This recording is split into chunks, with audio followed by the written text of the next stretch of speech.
a long time ago, a short time ago, in a place both near and far away. Bono, YouTube, Paul David Hewson, 2006 Marketing and Storytelling winner, Dublin, Ireland. One of the things in marketing is to try to figure out how you can get people to respond to what it is you're doing. A marketing storytelling approach should be invisible, individualized, embedded, interconnected, instructional, and indigenous. And I just had that idea of explaining it that way over the last 3 weeks. And it just came to me, I don't know why. One of the things you want to do with your webpage, or any marketing action or activity is you want to get people to look at it. There's some pitfalls to just that kind of a concept.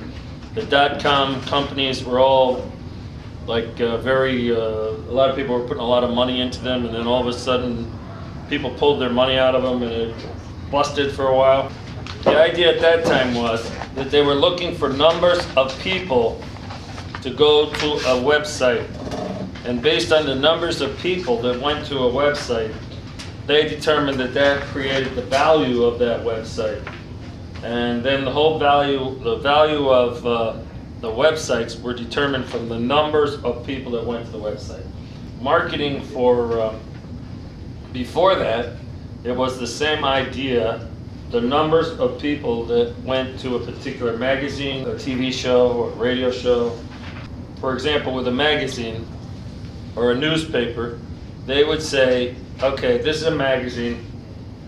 This magazine lasts for 6 months, a year, whatever it is.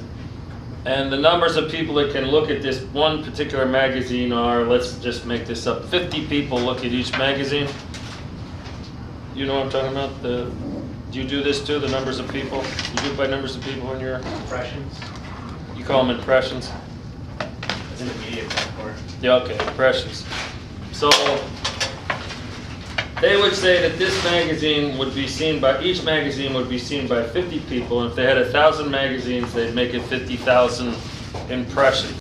And then based on 50,000 impressions, they would charge the customer based on that number of impressions or that number of people that went, they say, looked at this, would look at this magazine. And with a newspaper, they would have less. Television show, they would have other numbers, but it was never the exact number of magazines or newspapers or whatever. It was always boosted because the way in which you're rated, the way in which you charge your customers are the number of impressions or people that you say are going to look at this particular media, whatever it is. They did the same thing with the .com. That they didn't care if anybody bought anything or if anybody did anything. They were just looking at the numbers of people that would go to a website or go to a particular, use a particular search engine or something.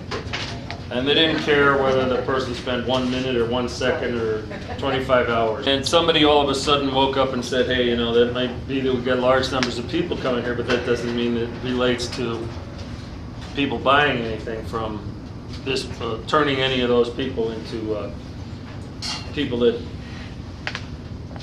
use the service or whatever, and we make money from it. So the whole thing down.